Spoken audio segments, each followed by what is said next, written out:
আসসালামু আলাইকুম, আমি তফসির আহমেদ। ওয়ার্কিং ক্যাপিটালের পঞ্চম পর্বে আপনাদের স্বাগতম। আজকের পর্বে আলোচনা করব statement of working capital requirement. So এটি খুবই গুরুত্বপূর্ণ পার্ট। তো বিবিএ থার্ড ইয়ার এবং বিবিএ ফোর্থ ইয়ারে যারা অ্যাকাউন্টিং ডিপার্টমেন্টে আছেন এবং যারা ম্যানেজমেন্ট এবং অন্যান্য ডিপার্টমেন্ট আছেন থার্ড ইয়ার ফোর্থ ইয়ারে আছে, সো যাদের ওয়ার্কিং ক্যাপিটাল রিকোয়ারমেন্ট আছে তাদের জন্যই এই পার্টটি। সো একটা ফিনান্সিয়াল ম্যানেজমেন্ট এবং ওয়ার্কিং ক্যাপিটাল ম্যানেজমেন্টের গুরুত্বপূর্ণ পার্ট। সো আজকে আলোচনা করব কিভাবে statement of working capital requirement করতে হয়। মূলত ওয়ার্কিং ক্যাপিটাল কীভাবে নির্ণয় করতে হয় সেটা আমরা প্রথম পর্বে জেনেছি। ওয়ার্কিং ক্যাপিটাল দুই ধরনের হয়ে থাকে, একটি হচ্ছে গ্রস ওয়ার্কিং ক্যাপিটাল, আরেকটি হচ্ছে নেট ওয়ার্কিং ক্যাপিটাল। ইউজুয়ালি আমরা নেট ওয়ার্কিং ক্যাপিটালটাই বের করে থাকি। সো নেট ওয়ার্কিং ক্যাপিটাল কীভাবে বের করব? আমাদের বের করতে হবে টোটাল কারেন্ট অ্যাসেট বের করতে হবে আর টোটাল কারেন্ট লায়াবিলিটি বের করতে হবে। টোটাল কারেন্ট অ্যাসেট থেকে টোটাল কারেন্ট লায়াবিলিটি মাইনাস করলে যে টাকাটা চলে আসবে সেটা হচ্ছে আমাদের নেট ওয়ার্কিং ক্যাপিটাল। সো আমাদের যদি কন্টিনজেন্সি কথা বলা থাকে তাহলে আমাদের কন্টিনজেন্সি যোগ করে দিতে হবে, তারপর ওয়ার্কিং ক্যাপিটাল রিকোয়ারমেন্ট বের হয়ে যাবে। সো মূলত আমাদের কারেন্ট অ্যাসেট এবং কারেন্ট লায়াবিলিটির মাধ্যমে করতে হয়। সো আমরা জেনে নিব স্টেটমেন্টটা কীভাবে করতে হবে। প্রথম ডিটেলস এবং ক্যালকুলেশন জন্য এই ফর্মুলাটি ইউজ করতে হবে, AP into CPU into CP. AP হচ্ছে অ্যানুয়াল প্রোডাকশন ইউনিট, সিপি হচ্ছে কস্ট পার ইউনিট, আর সিপি হচ্ছে কনভার্সন পিরিয়ড। আর এটা ডিপেন্ডস করবো কখন আমরা 12 ইউজ করবো, 52 ইউজ করবো অথবা 360 ইউজ করবো। যদি আমাদের তথ্যগুলো মান্থের দেওয়া থাকে তখন 12, আর যখন উইকলি তথ্য দেওয়া থাকবে তখন 52, যখন দিনের কথা বলা থাকবে, ডেজের কথা বলা থাকবে তখন 360 ডেজ। তারপর অ্যামাউন্ট, এই ফর্মের মাধ্যমে আমাদের অ্যামাউন্টগুলো বের করতে হবে। সো আমাদের কারেন্ট অ্যাসেটগুলো কী কী আমরা ইতিমধ্যে প্রথম পর্বে জেনে নিয়েছি। তারপর আমরা জেনেছি আবার কারেন্ট অ্যাসেটগুলো হচ্ছে cash in hand, raw materials, working process, finish goods. So inventory তিন ধরনের, র মেটেরিয়ালস কাঁচা থাকে, ওয়ার্ক ইন প্রসেস মানে এটি হচ্ছে অর্ধ কাঁচা বা তৈরিকৃত, আরেকটি হচ্ছে ফিনিশ গুডস হচ্ছে সমাপ্তিপূর্ণ বা তৈরি পণ্য। ডেটর্স অথবা অ্যাকাউন্ট রিসিভেবল, প্রিপেড এক্সপেন্স অথবা অ্যাডভান্স পেমেন্ট। এই হচ্ছে টোটাল কারেন্ট অ্যাসেট। আমাদের এই টোটাল কারেন্ট অ্যাসেট যোগ করলে আমরা পেয়ে যাবো টোটাল কারেন্ট অ্যাসেট। এটাকে এ ধরে নিব। তারপর আমাদের বের করে নিতে হবে কারেন্ট লায়াবিলিটিস। সেমভাবে করবো, ক্রেডিটর্স অথবা account payable, direct wages payable, overhead payable, others current liabilities. সকল কারেন্ট লায়াবিলিটিগুলো যোগ করলে আমরা পেয়ে যাব টোটাল কারেন্ট লায়াবিলিটি। আমরা টোটাল কারেন্ট লায়াবিলিটিকে আমরা বি দ্বারা প্রকাশ করব। সো এ থেকে বি ম্যানেজ করলে আমরা পেয়ে যাব নেট ওয়ার্কিং ক্যাপিটাল, একটা ফিগার পেয়ে যাব। প্রশ্ন যখন বলা থাকবে কন্টিনজেন্সি বা মার্জিন বলা থাকবে, সেটা আমরা প্রশ্ন তথ্যের উপর আমাদের কন্টিনজেন্সি বা মার্জিন যোগ করতে হবে, তারপরে পেয়ে যাব আমরা ওয়ার্কিং ক্যাপিটাল রিকোয়ারমেন্ট। এ হচ্ছে আমাদের স্টেটমেন্ট। কিন্তু এই স্টেটমেন্ট আমরা সরাসরি করতে পারবো না, এর আগে আমাদের দুইটি ওয়ার্কিং করে নিতে হবে। To complete above statement, you need to calculate two types of calculation. দুই ধরনের ক্যালকুলেশন আমাদের করে নিতে হবে। একটা হচ্ছে কনভার্সন পিরিয়ড সিপি, আরেকটি হচ্ছে cost per unit CPU. Those who have CP, যাদের সিপি আছে তাদের সিপিইউ বের করতে হবে। অর্থাৎ যাদের সিপি নেই, মানে এই দায় সম্পদগুলো যেগুলোর সিপি নেই, কনভার্সন পিরিয়ড নেই, সময় নেই, তাদের কস্ট পার ইউনিট বের করতে হবে না। সেজন্য বলা হয়েছে cost per unit those who have CP, যাদের সিপি আছে তাদের সিপিইউ বের করতে হবে। এখন কীভাবে বের করতে হবে? প্রশ্ন পড়লে আমরা বুঝতে পারবো। আমাদের তথ্য দেওয়া থাকবে, বিভিন্ন সম্পদ এবং দায়ের সময় দেওয়া থাকবে। আমি ধরে নিলাম র মেটেরিয়ালস একটি সম্পদ, সংক্ষেপে প্রকাশ করা হয় RM। এটা ধরে নিলাম 1 মাস সময় আছে। ওয়ার্কিং প্রসেস সময় আছে 1 মাস। ফিনিশ গুডসের সময় আছে FG সংক্ষেপে বলা হয় FG, 1 মাস ধরে নিলাম। ডেটর্সের সময় আছে 1 মাস। সবগুলোর সময় আছে 1 মাস। যেহেতু সবগুলো সিপি আছে তাহলে সবগুলো সিপিইউ অর্থাৎ কস্ট পার ইউনিট বের করতে হবে। এখন র মেটেরিয়ালস রেট সরাসরি দেওয়া থাকে, সরাসরি বসানো যাবে। কিন্তু ওয়ার্কিং প্রসেস আমাদের 3টি স্টেপের মাধ্যমে করতে হবে। র মেটেরিয়ালস যত টাকা দেওয়া থাকে সম্পূর্ণ নিতে হবে, ওয়াইজেসের 50% নিতে হবে, ওভারহেডের 50% নিতে হবে। এই 3টি আইটেম যোগ করলে যে ফিগারটা আসে সেটা হবে ওয়ার্কিং প্রসেসের যে কস্ট পার ইউনিট। তারপর ফিনিশ গুডসের 3টি আইটেমে যাবে, তবে এখানে প্রথমটা ছিল 100%, পরবর্তী দুইটা ছিল 50% করে। আর এখানে সবগুলো 100% যাবে। সো ডেটর্স হচ্ছে আমাদের অ্যাকাউন্ট রিসিভেবল। ফিনিশ গুডসে যত টাকা থাকে ডেটর্সের তত টাকা হবে, যদি না আদার্স কস্ট থাকে। এই তিনটি খরচ ছাড়া যদি অন্যান্য কস্ট যদি থাকে তাহলে এই তিনটি খরচের সাথে অন্যান্য কস্ট যোগ হবে। আর তা না হলে ফিনিশ গুডস যত টাকা রেট হবে ডেটর্সের রেট সেম এজ এফজি হচ্ছে ফিনিশ গুডসের যত ডেটর্সের তত হবে। ক্রেডিটর্সের জন্য টাকার হবে same as of raw material যত টাকা রেট, অর্থাৎ যত টাকা রেট কাঁচামালের দর তত টাকা করে আমাদের পাওনাদাররা আমাদের কাছে পাবে। তো র মেটেরিয়াল রেট যত হবে ক্রেডিটর্সের রেটও তত হবে। ওয়ারেজ পেয়েবল রেট দেওয়া থাকবে প্রশ্নে, ওভারহেডের পেয়েবলের রেট দেওয়া থাকবে প্রশ্নে। সো এই দুই ধরনের কাজ করে তারপরে আমাদের এই স্টেটমেন্টটা করলে আমাদের স্টেটমেন্ট অফ ওয়ার্কিং ক্যাপিটাল শেষ হয়ে যাবে।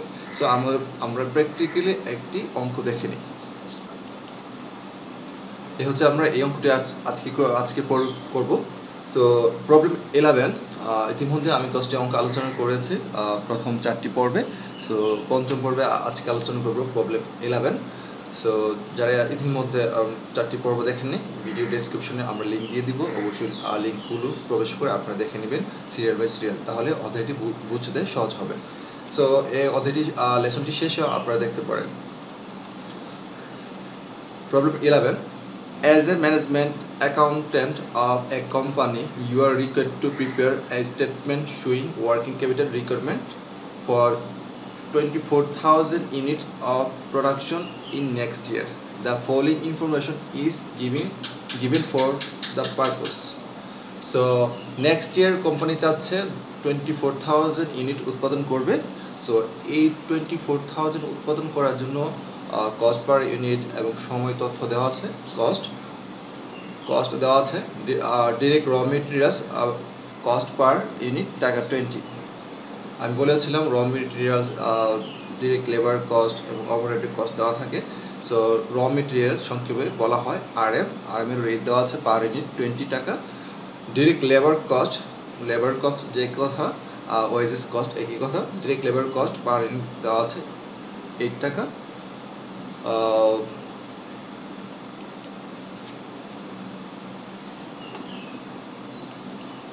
টাকা লিখে দিই। Overhead 100% of direct labour. So direct labour যদি 8 টাকা হয় তাহলে 100% অফ ডিরেক্ট লেবার 8 টাকা, 100% 8 টাকা হবে। সো এটা ইনডিরেক্টলি তথ্যটি দেওয়া আছে, সরাসরি বলা নেই। সো এখানে ডিরেক্ট ওভারহেড রেটটা হবে 8 টাকা per unit. Profit 20% of selling price, অর্থাৎ সেলিং প্রাইসের 20%। সো আমাদের এখানে সেলিং প্রাইসের কোনো প্রশ্ন থাকবে না, অর্থাৎ সেলিং প্রাইসের কোনো প্রয়োজন পড়বে না। আমাদের তথ্য প্রয়োজন পড়বে র মেটেরিয়ালস রেটটা, ওভারহেড এবং ডিরেক্ট লেবার বা ওয়েজেসের রেট। এই তিনটি তথ্য যদি আমরা জানি আমাদের কস্ট পার ইউনিটে, আমাদের এখানে কস্ট দরকার, সেলসের প্রাইস জানার দরকার নেই। সো আমরা তথ্য পেয়েছি, আরএম পেয়েছে টাকা 20, ডিরেক্ট লেবার পেয়েছে টাকা 8, আর ওভারহেড পেয়েছে টাকা 8, যেহেতু 100% অফ ডিরেক্ট লেবার। এখন কনভার্সন পিরিয়ড আর র মেটেরিয়ালস আর expect to be in the stock for an average 30 days before the issue of production. অর্থাৎ কাঁচামাল এনে তৈরি করার আগ পর্যন্ত 30 দিন মজুত রাখতে হয়, তাহলে 30 days। সো র মেটেরিয়াল সময়টা পেয়েছি আমরা 30 days। Processing time work in process 15 days। Processing time বলতে ওয়ার্কিং প্রসেস, অর্থাৎ প্রসেস করতে সময় লাগে 15 days।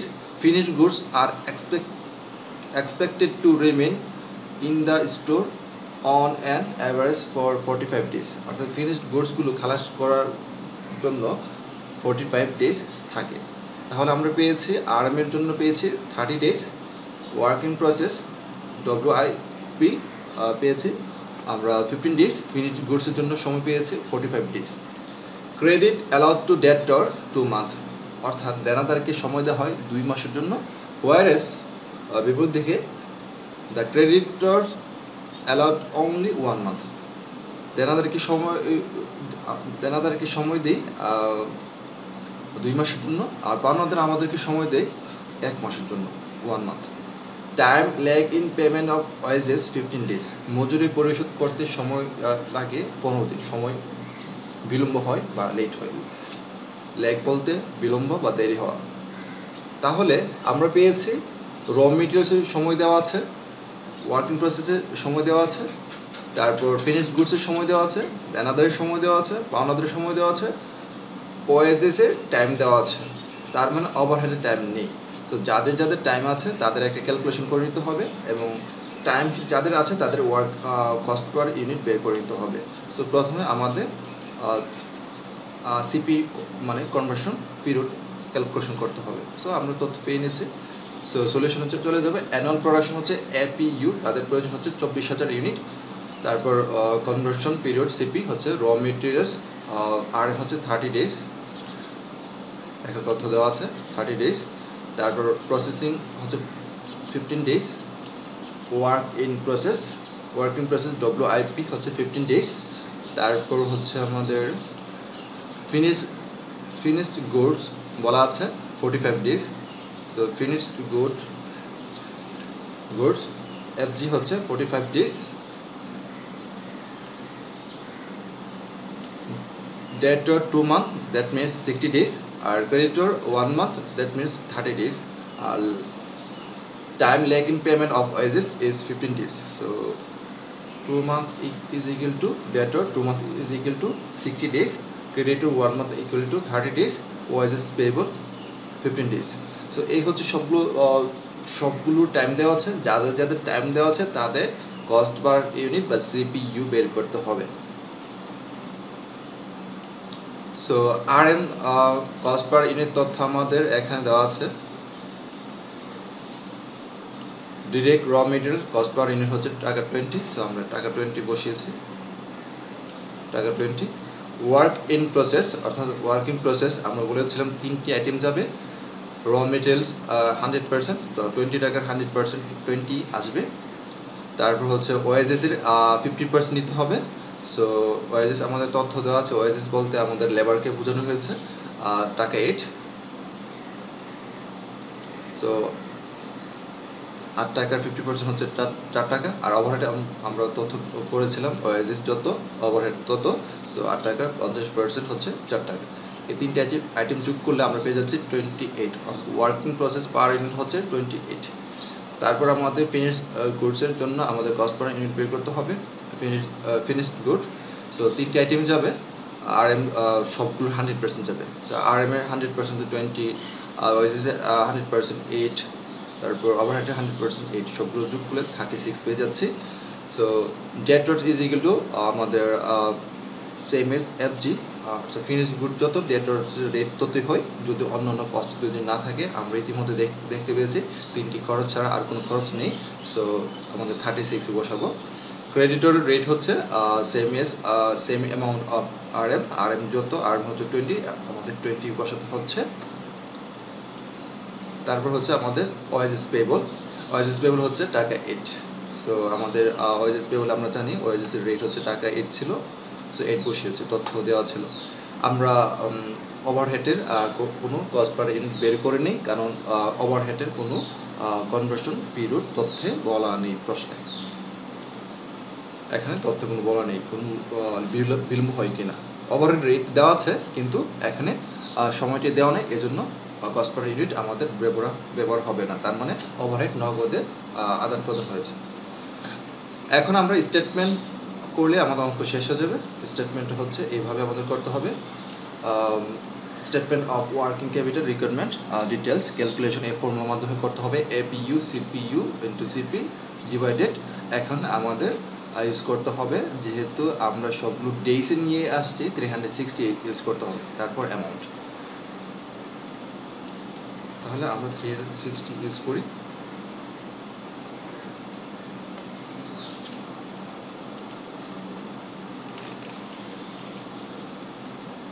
সো প্রথম ক্যাশ ইন হ্যান্ড, আমাদের প্রশ্নে ক্যাশ ইন হ্যান্ড কোথাও বলা নেই। সো যেহেতু কোথাও বলা নেই ক্যাশ ইন হ্যান্ড, প্রথমে আমাদের কারেন্ট অ্যাসেট কাজ করতে হবে। কারেন্ট অ্যাসেট প্রথম আইটেম হচ্ছে ক্যাশ ইন হ্যান্ড। আমাদের যেহেতু তথ্য দেওয়া নেই তাহলে শূন্য বসিয়েছে। র মেটেরিয়ালস, সো আমাদের এপি হচ্ছে এই ফর্মুলার মাধ্যমে করতে হবে সবগুলো। এপি হচ্ছে 24,000, আমরা অ্যানুয়াল প্রোডাকশন ইউনিট 24,000। সিপি হচ্ছে কস্ট পার ইউনিট, যার কস্ট পার ইউনিট। আমরা র মেটেরিয়ালসের জন্য কস্ট পার ইউনিট আমরা ক্যালকুলেশন করেছি 20, আর সিপিইউ বের করেছে 30। সো সিপিইউ 20 আর সিপি হচ্ছে 30। 360 ডেজ হচ্ছে যেহেতু সবগুলো ডেসে বের করা হয়েছে, এর জন্য বাৎসরিক তথ্য হিসেবে 360 ডেজ দিয়ে ভাগ করতে হবে। আলটিমেটলি এই কাজগুলো করলে 40,000। ওয়ার্কিং প্রসেসে আমাদের সেম ফর্মুলা থাকবে। এখানে এপি হচ্ছে 24,000 অ্যানুয়াল প্রোডাকশন ইউনিট, আর তারপর ওয়ার্কিং প্রসেসে আমাদের দেখতে হবে সিপিইউ কত আমরা বের করেছি 28, আর টাইমটা হচ্ছে 15 ডেজ। সো 28 আর সিপি হচ্ছে 15 ডেজ। আলটিমেটলি এগুলো কাজ করলে আমরা জানি গুণ ভাগ করলে 28,000 চলে আসবে। সেম ওয়ে ফিনিশড গুডসের জন্য আমরা সেমভাবে ফিনিশড গুডসে আমরা রেট বের করেছি 36, আর সময় দেওয়া আছে 45 ডেজ। সো 36 আর 45 গুণ দিয়ে 360 দিয়ে ভাগ করে আমাদের রেজাল্ট চলে আসছে 1,08,000। তারপর চলে আসছে আমরা ডেটর অথবা অ্যাকাউন্ট রিসিভেবল। সো ডেটরের জন্য আমাদের 60 ডেজ আর টাকা হচ্ছে 36 পার ইউনিট।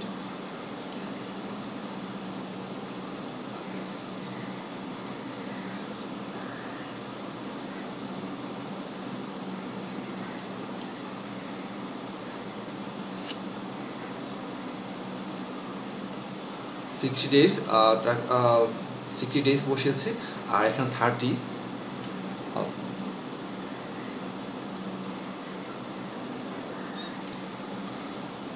আমাদের ডেটার্সের জন্য সময় ছিল 60 ডেজ। সো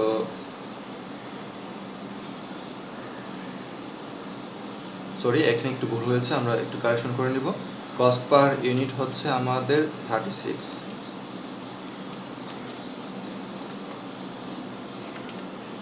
আর সিপি হচ্ছে কনভার্সন পিরিয়ড হচ্ছে 60 ডেজ।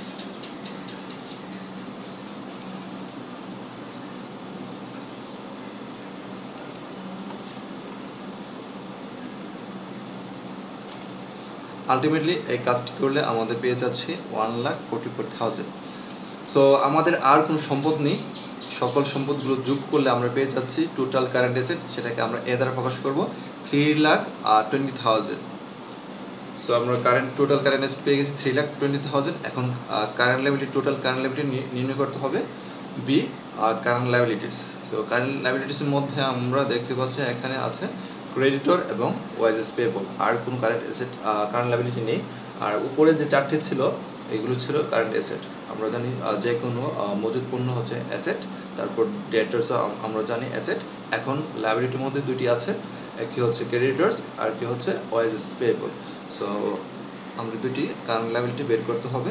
সো আমরা টাইটেল দেবো ক্রেডিটর্স, অথবা কারেন্ট লায়াবিলিটি সেম ফর্মে ইউজ করতে হবে। ক্রেডিটর্সের 24,360 সবার জন্য কমন, শুধু সিপি আর সিপিইউ বসাতে হবে আলাদা করে।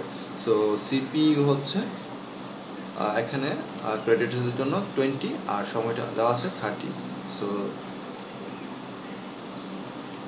20 এবং 30 গুণ দিয়ে আলটিমেটলি রেজাল্ট চলে আসছে 40,000। তারপর হচ্ছে ওয়াইজেস পেয়েবলের জন্য আমরা সেম, এই দুটি সেম থাকবে 24 অ্যানুয়াল প্রোডাকশন ইউনিট, আর নিচে 360 সেম থাকবে, আর উপরে শুধু যার সিপি আর সিপি আমাদের এই ওয়ার্কিং যেখানে করেছে এখান থেকে বসিয়ে দেব। সো ওয়ার্কিং প্রসেসের জন্য সিপি আছে 15 টাকা 15 ডেজ, আর ওয়াইজেস পেয়েবল হচ্ছে রেট হচ্ছে কস্ট পার ইউনিট হচ্ছে 8 টাকা করে।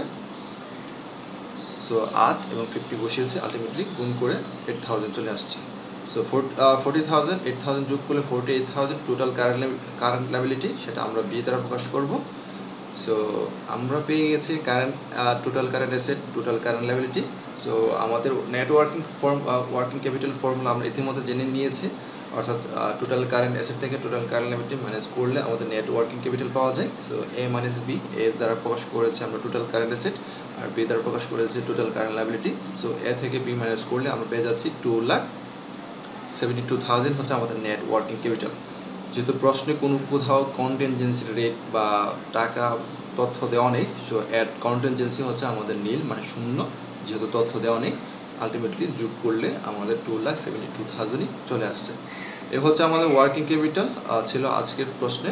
সো আজকে আমরা শিখেছি কীভাবে ওয়ার্কিং ক্যাপিটাল করে নিতে হয়। মূলত আমাদের প্রশ্ন পড়ে দুই ধরনের ওয়ার্কিং করে নিতে হয়, একটি হচ্ছে সিপি আর একটা হচ্ছে সিপিইউ। এই দুইটি ওয়ার্কিং করে নিলে তাহলে আমাদের ইজিলি ফর্মাল মাধ্যমে করে নিতে পারি। কারেন্ট অ্যাসেট এবং কারেন্ট লায়াবিলিটি আলাদা করে বের করে তারপর বিয়োগ করে কন্টিনজেন্সি যদি তথ্য দেওয়া থাকে যোগ করব, না হলে যোগ করার কোনো প্রয়োজন নেই। সেটাই হয়ে যাবে আমাদের working capital requirement. So hope that you understand আজকে কীভাবে আমরা অঙ্কটি করেছি, এইভাবে প্র্যাকটিস করতে থাকবেন। আশা করি গত পর্বগুলো আপনারা অবশ্যই সিরিয়ালে দেখে আসবেন, তাহলে অধ্যায়টি ভালো করে বুঝবেন। এরপর আমাদের কোন টপিকের উপর আমরা লেসন তৈরি করতে পারি আপনারা অবশ্যই কমেন্টে জানাবেন। আর স্টিল নাও আমার চ্যানেলটি যদি সাবস্ক্রাইব করে যদি না থাকেন অবশ্যই সাবস্ক্রাইব করে নেবেন এবং পাশে থাকা বেল আইকনটি ক্লিক করে রাখবেন পরবর্তী ভিডিও আপডেট দেওয়ার সাথে সাথে আপনারা যাতে নোটিফিকেশন পেয়ে যান।